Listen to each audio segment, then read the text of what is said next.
All right, so this is going to be a little tacking on to the video I just released showing some of the color coding and sort of occult symbolism, starting to make some connections between certain very popular characters in modern culture. And I mentioned when we were looking at Mindy McCready from the movie Kickass. I believe I was showing you a lot of the scenes from the second movie where we were breaking down some of her outfits, and one outfit she was wearing, a pink strap, very noticeably over top of, the pink strap was from her book bag, over top of a white blouse with black diamonds in it. So again, that's meant to represent this sort of other world that's being suggested by this belief system that I've been breaking down, and also by just the study of light, how light and colors work, how, when you see something that's a certain color, that thing is actually not that color, because that's the one color rejecting. That's why you perceive it as being that color.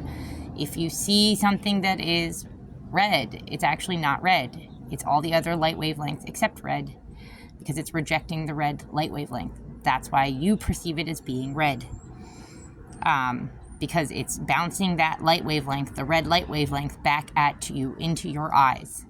So you think it's red, but it's not really red. It's every other light wavelength except red. And remember, when you combine all the light wavelengths together, you get white light. We're not mixing paints. You don't get a muddy gray color mixing all the other colors together, because we're talking about light, not paints. So, although there will be a bit of, I've noticed that the way that this cult operates is, I think there will be a bit of crossover here and there. So instead of doing white light or a white background with black stars, they might do gray, because gray is a mixture of white and black, and different tones of gray depends on the ratio of black to white. So there's gonna be some crossover. Remember, we're dealing with this specific group that I'm focusing on. They're content creators. They're quote unquote artists. They're the more creative type. I'm not really focusing on the banking branch of this network right now. So, and so on and so forth. So much the political branch either. I'm focusing on the creative content creators, and really they're considered to be the shepherds of the herd. So if you look at it as they likely do, as if it's a pyramid. So actually, no, I won't bring that up yet. But if you look up an Illuminati pyramid or power pyramid, world power pyramid, something along those lines, you'll see the mob, you'll see the base, the slave labor class. They're on the very bottom. They're the base of that pyramid. Then the level just above them will be the news, the media, the content creators, because they are the magicians that do the whole with the pretty blonde trick, look over here, not over there. They're the ones that are the shepherd dogs that are meant to misdirect the herd, and you're the herd, guys. So be good to figure out our handlers, wouldn't it? And this is how they communicate.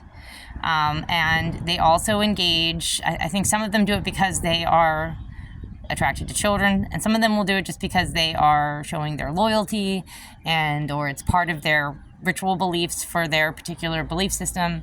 But anyway, all right. Yeah, sorry. So again, I'm trying not to prattle on too much. I'm trying to just get this information out. I'm breaking it down into little things and putting it out there in little packages, and then hoping you'll absorb the little packages and it'll all come together in your minds. All right. So this is I referenced in the last video Carcosa, the place that had night skies that were white with black stars. So this comes from Robert Chambers. He wrote a series of short, very kind of eerie stories that were, a collection of them, sort of H.P. Lovecraft style, only this guy actually influenced H.P. Lovecraft, okay? H.P. Lovecraft was in awe of this guy, Robert Chambers, and he wrote The King in Yellow. And here's sort of a little clip from there. So, Lost Carcosa, Tales of the Dreamer 1. Beyond the shores, the cloud waves break, the twin suns sink beneath the lake, the shadows lengthen in Carcosa. Strange is the night where black stars rise, and strange moons circle through the sky, but strangest still is Lost Carcosa. Songs that the Hyades shall sing, where flap the tatters of the king, shall die unheard in dim Carcosa. Okay, so I could have paced that better, but I'm trying not to get you guys lost in any little spells, because I'm not Zay Frank. Even just like, because I don't know if you guys have heard of ASMR. I'm totally susceptible to that shit, and I'm trying not to lull any of you ASMR inclined people into any like little daydreams. Snap out of it. Wake up. This is alert time. From The King in Yellow. So right there it says, by Robert Chambers, the first journey of the dreamer brought her unwilling to Carcosa. My own take on Chambers' mysterious city for a pet project I'm working on. So this is like from somebody's little Laura Mazza. This is her journal, and I guess she's an artist, and she's showing, like, there are lots of artists that have tried to envision Carcosa and what it would look like. So here's one example I wanted to show you, like a dim light sky, night sky with, she has huge black stars. So I've seen lots of envisionings of this, and here we go. And I envisioned it myself once when I was reading this. I was very into H.P. Lovecraft and, you know, eerie otherworldly stories and stuff like that in my high school years. In fact, that's one of the naughtier things I did was I checked out an H.P. Lovecraft book from my high school library, and I never gave it back. They charged me at the end of the year, but still, and I still have that book. I love H.P. Lovecraft stories that much. I haven't read all of them, but I've read a good amount of them. And if you know of H.P. Lovecraft, you should know of Robert Chambers, who wrote The King in Yellow, because H.P. Lovecraft was very influenced by Robert Chambers and aspired to be more like him in his writing and his conceptualizing these eerie little tales. And Robert Chambers has a pretty good collection of eerie writings that make you think about other worlds, and they put you in this strange state of mind, very Twilight Zone-ish, for those of you, kind of to reach a wider audience out there. More people have heard of Twilight Zone. Well, there you go. This is like original Twilight Zone, Robert Chambers, and his story, little short writings about this place called Carcosa, which is supposed to be this, you know, sort of flip side, other universe that's everything's sort of the opposite of what it is here. And so it's spoken of that it has a night sky that is white with black stars.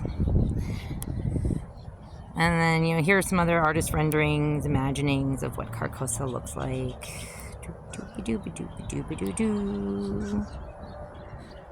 And King in Yellow. So let's go back to the original findings, some of the original stuff. Let's do... And by the way, for those of you out there who are True Detective fans, yes, this is the, there was, so if you haven't watched the True Detective series, go watch the first series. It's worth watching. Matthew McConaughey, all right, I'll give it to him. He was excellent in that TV series. I appreciated the True Detective, and so was Woody Harrelson. I really enjoyed them teaming up and playing a detective duo. That guy who wrote that series, he also wrote Galveston, and that's full of the same kind of imagery. You've got like a Scarlet Witch, Red Woman, And the True Detective, the first series of True Detective, really plays into a lot of my research.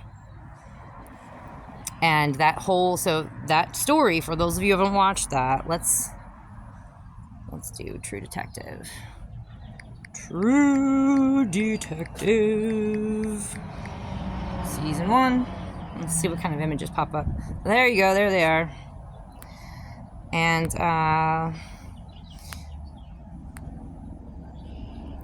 Season 1. Crime scene.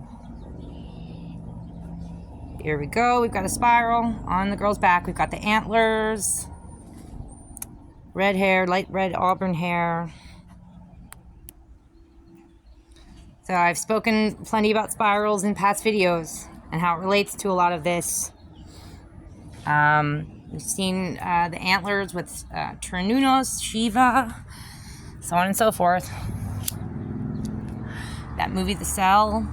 Are we starting to see the connections? And this particular video series, this TV series, the first season, deals with trafficking of children. Deals with incestuous, pedophile families that formed kind of a cult with their own creepy belief system, and that belief system seems to be based very much on the writings of Robert Chambers and his writings about Carcosa, because they literally talk about Carcosa in the TV series, all right? And you see a lot of this imagery and stuff kind of matches some of his writings, the things in Robert Chambers' writings. Here's a depiction of the King in Yellow. This is what, like, the serial child abductor, rapist, woman killer dude. This is what he built in his gross little dungeon. This is his idea, and the TV series and I forget that guy's name, Nick whatever, who wrote this whole thing. His idea of the King in Yellow. Let's go back.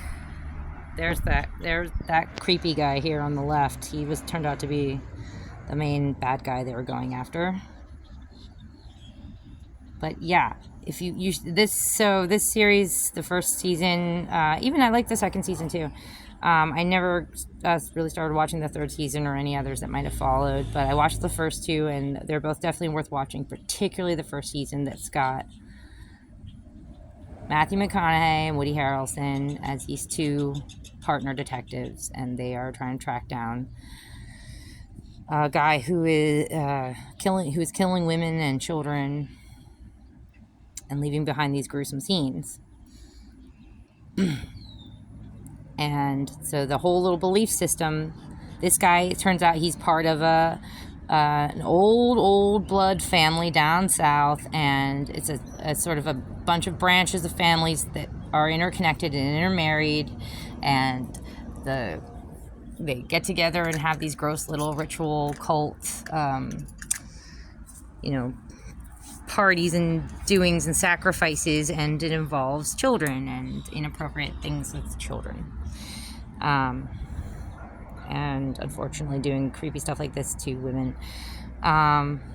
So I really do think that this series actually very much captures, in a lot of ways, what we're actually dealing with when it comes to people like the Frank family and the gross, creepy stuff they probably get up to, and similar families that are connected with them.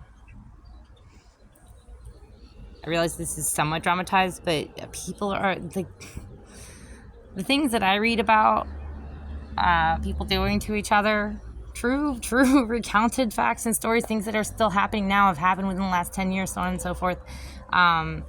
This is nothing compared to what the human imagination can come up with and can do to one another. Remember, we're dealing with artists. This particular branch of this network, because for sure they're going to have like a banking branch, and they're going to have a branch that's in, certain government agencies, and they're going to have a political branch. I'm focusing on the artist branch, those who are the magicians and the the distractors, the ones that distract the crowd and mislead them. They're the ones that control the mob and are the mob. But at the same time, it seems that one rule that I think it seems to be a rule they have to follow is they have to tell us literally what they're doing. And this is one of those series, I think, is what's going on. They don't have to tell us outright. They just have to, like, they show us, basically. And you guys are going, oh, this is great entertainment. Like, this is actually happening, dumb shits. Come on, get up, wake up. Stop distracting yourself with TikTok. Start talking about this. Start bothering authorities figures that you know and be like, what are you guys doing about this? Do something. Do something about these creepers hurting kids and then, like, shoving it in our faces. Because it's just not, I'm sorry, it's not coincidence that they're all, like, not all of the people making this stuff, but it seems like, again, go look into it. Hollywood is just stacked to the teeth. It's, in terms of, by stacked, I mean, like, it's rigged. It's rigged. A lot of the ones that got in there and established themselves in the beginning, probably, from the very beginning, you were probably into this. And if you don't play by the rules, if you don't know the rules because you're not really in the club, you're only going to go so far. So probably the more heavily pushed movies and TV shows, the stuff that's going to get the better editing jobs done, the better actors and actresses, so on and so forth, those people will probably be in the little club, because those are the people making this. Yarborough. It's interesting. Nick Yarborough. I know Yarborough. They're the ones that are going to be, sorry, I got distracted by that name. They're the ones that are going to be, like, making those decisions too. So, you know, all these industries, particularly in Hollywood, they're going to have, most people, you can't get a movie made unless you get people, like other big kind of corporate entities signing off on it and giving you money, producing, and blah, blah, blah, blah, blah. So there's certain people making these decisions. What movies get made, what movies don't. I think it'd be interesting to know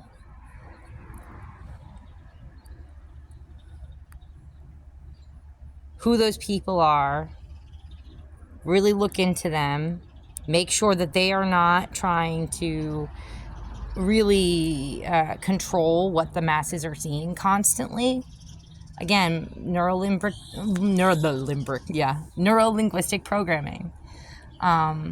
Make sure they're not trying to program our society with certain standards, like always expecting to see anything that's got this particular color coding, for example. All right?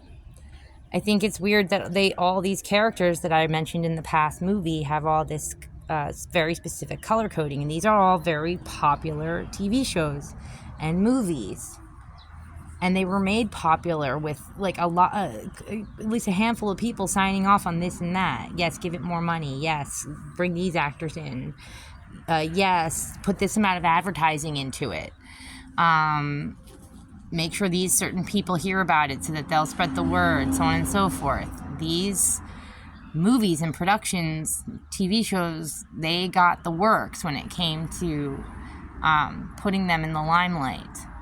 Whereas plenty others are probably made that don't get that same attention. And it's like, why not?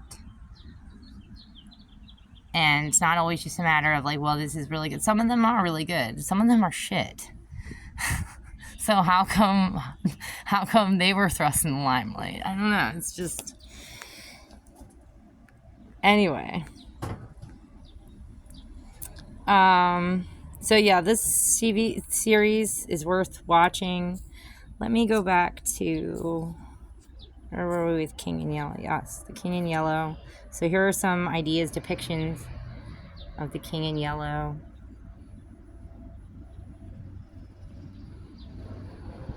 Based on the writings of Robert Chambers. Let me see if this has...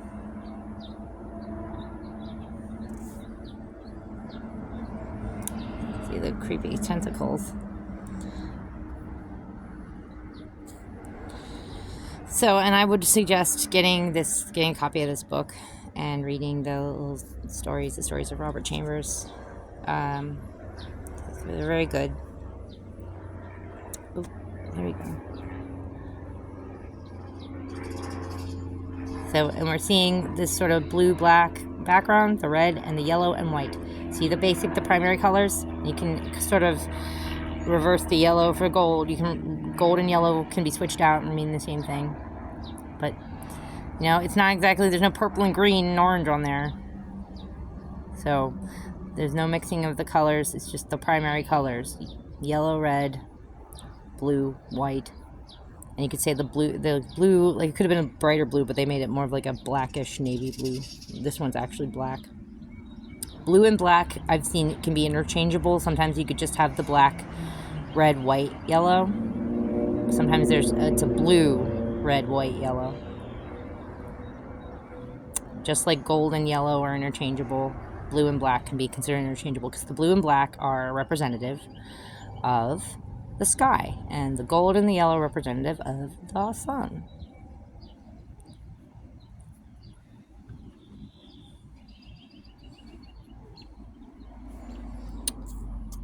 And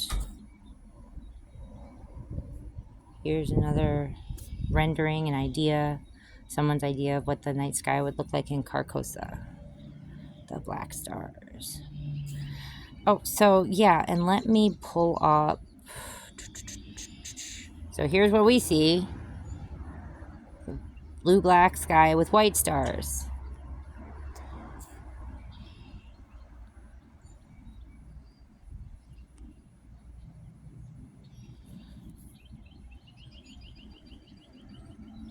And here's what they see in Carcosa, supposedly. I mean, if we're being trying to be on the more realistic side, and there was a Carcosa, it would probably be more like this, you know? Very possible. Or who knows, maybe the stars would be huge, like that other artist depicted it. Maybe is it that opposite? Is everything that opposite? Or it's like if the stars are far away and tiny here, are they huge on the other side? Like this?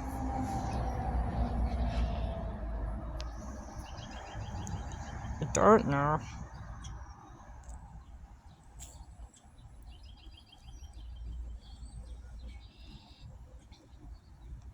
So, there's that. Oh, let me pull up. What else was I going to pull up? Doop doop. Oh my gosh, remember, Kat.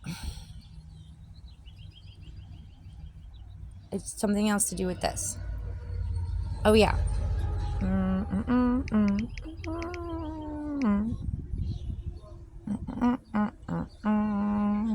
it was like, let me see, Hebrew chain spell pottery. Let me see if that brings it up.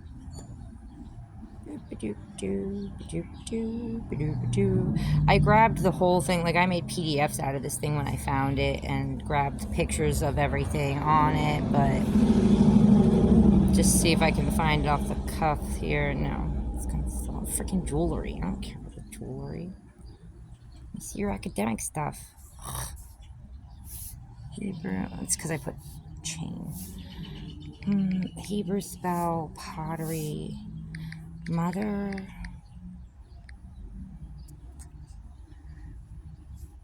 Imaging. Hebrew word art. Mother. Jewish ceramic design. No.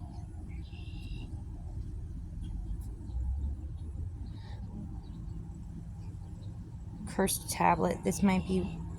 No. So it was a more academic article, and it had lots of pictures of ancient, very, very old pottery, that likely had like some Jewish curses on it and spells and stuff for there's one in particular that caught my eye that was having to do with like breaking the chains to the mother, and I thought that was interesting. Here's one. Here we go. This was from that series. Here we go. Now, chains. See the top up there on top of the head? Downward pointing triangle, and it's white, and it's got the black spots in it. And then also, sort of, that could be legs there. They're also downward pointing triangles, black with spots. We also see this idea of the stripes, the black and white stripes, the chain. This pops up a lot. And these are really, really old. This dude's hair in this one. I still can't get over it. I was like laughing at it when I was first looking at these, and that was a while ago. That straight up looks like a hairdo from today. I would almost be tempted to be like, nah, this is a modern day depiction, because look at that face. That looks like it could be a modern day, like a cartoon, except these are very old pieces of pottery with like Jewish curses carved into them and spells and such. So go to this. Who wrote these magical ancient Jewish bowls? Is this so look that up. Magical ancient Jewish bowls and stuff, and you should find the article I read. It has all of the pictures in it. This might be that article. There's probably a few on this subject. And so I wanted to show you that, and then I wanted to show you, yes. Let's go back to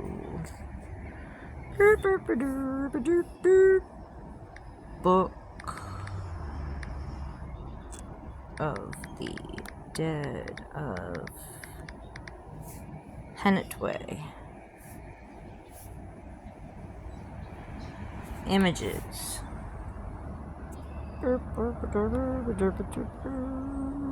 So I believe it's here. Here we go. A woman.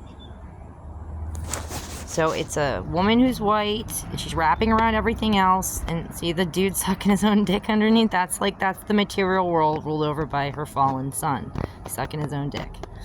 There you go, Zay. There you go, Zay. But wrapped around him is this woman who's, well, it's a dude, but it's still a woman. Because you'll see, I can show you other depictions where it's a woman. So the idea is it was this woman who had, so you see the white with the black stars? There are other pictures this old where they made, a dark background with white over top or carved into it. So if they wanted it to be the opposite, sorry, there's little bugs falling on my screen. Little gnat things. If they wanted it to be that, they would have made it that way. They wanted it to be white, light background with black stars. And yes, I know it says it's a woman. It's typically a woman. Quite often, I believe her name is Nut. Here we go. But the idea is, it would... There we go.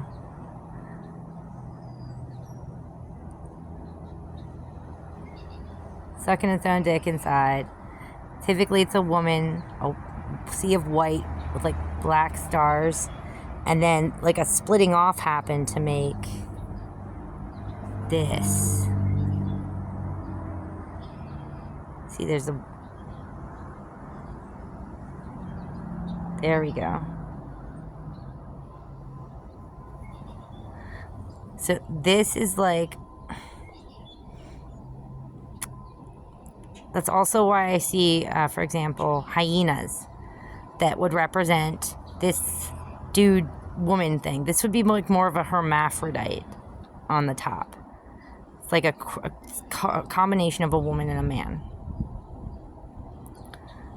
And then its little penis represents the material realm, and it's the dude down there sucking his own dick, sort of like his son, but also the father. That's... And then you've got sort of a splitting off that happened. And then you got the little snake guy down in there with the red and the black, representing sort of the internal womb material world. And you've got the woman now at the top.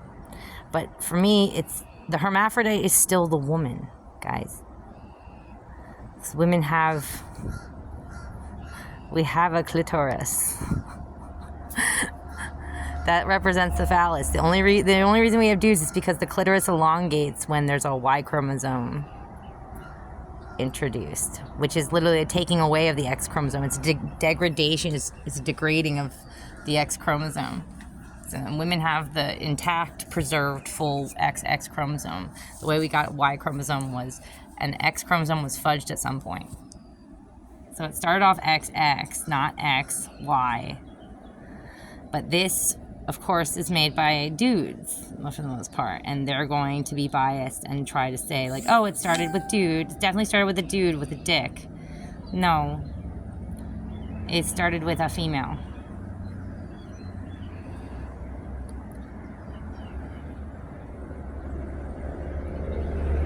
Here we go again. Ah, no! Sorry. No, I don't want that. Go back. Here we go. Another white sky with black stars. And they could have made it the other way around. There are other depictions where they've made like a darkened background. See how they put red in there in the background? They could have done the same thing with like a black-blue color and just put in white stars if they wanted to. If they put in this image, if it's a white background with black stars, that is for a reason. Pay attention to the dragon. It's like a fox dog on one end, jackal, and that's white. And on the other end is like a man, red man, and you see this sort of leash, tether, umbilical cord attached to him. It's attached to these little people down here. Here are the little people. That's basically supposed to be us. Let me see if I can go back to a picture that focuses in more on that part. See more.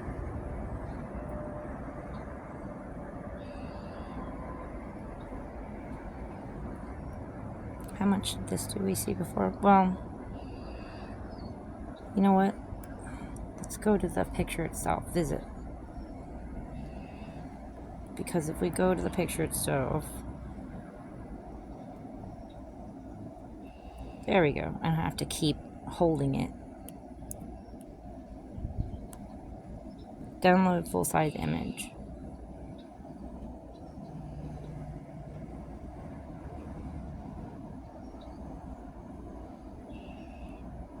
Here we go. And let's... Sorry, guys. I'm going to turn it. No, never mind. That's not fair. Alright. You guys can't turn your heads if you're watching this on a... Most of you are watching this on your phone anyway. You could turn it with me. Oh, we can still zoom in way better, though. Sorry.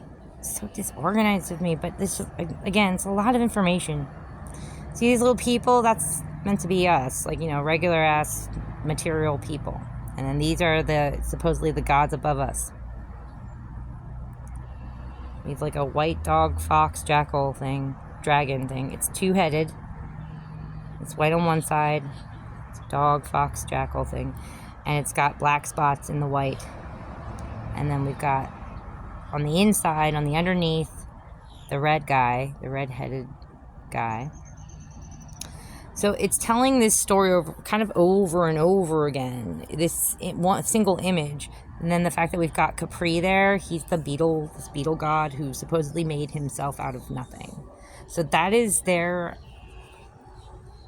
belief system. That's the belief system that seems to be connected even with the Freemasons. This idea of a god that made itself out of the nothing and the chaos. And the chaos is quite often symbolized as the sea of light, mother of light, that's got these black stars in her because...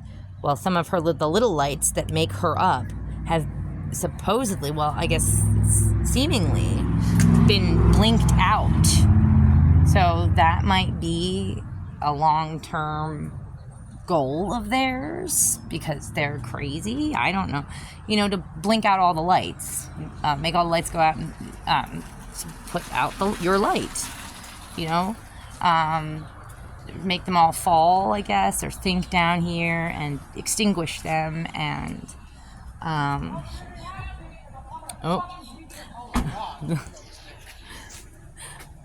She's telling everybody that I heard Michael doing that death gurgle, and Who? I went to sleep.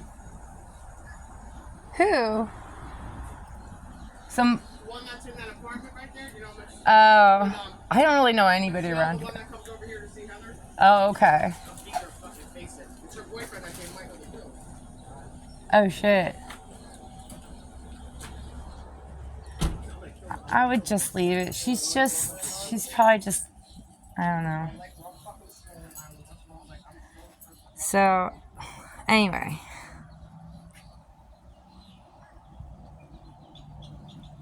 Sorry, so that was my neighbor. And,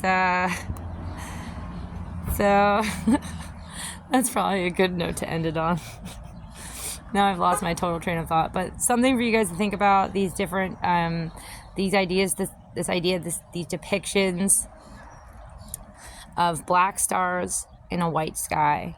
And it's supposed to depict this other side, this other world, this other realm, an alternate dimension that's kind of the opposite of ours. And it quite often, as I see, it's a woman, a sea of light, and it's got, a lot of times she's depicted as like a sea of light, or sky, a white sky with black stars, because she's got sort of like some of the lights that make her up have been extinguished. For example, these people who I have clocked as being like chaos worshippers, they might be the ones who wish to do such a thing, to extinguish all the light and send all of existence into some kind of black, dark chaos, or possibly into just nothingness. I don't know what would happen at the end of all that. I'd rather prefer to avoid finding out. Light is fun. In balanced doses. I'm a Libra. I'm all about balance, so just deal with it. Anyway, all right, I'm gonna end this one. Bye.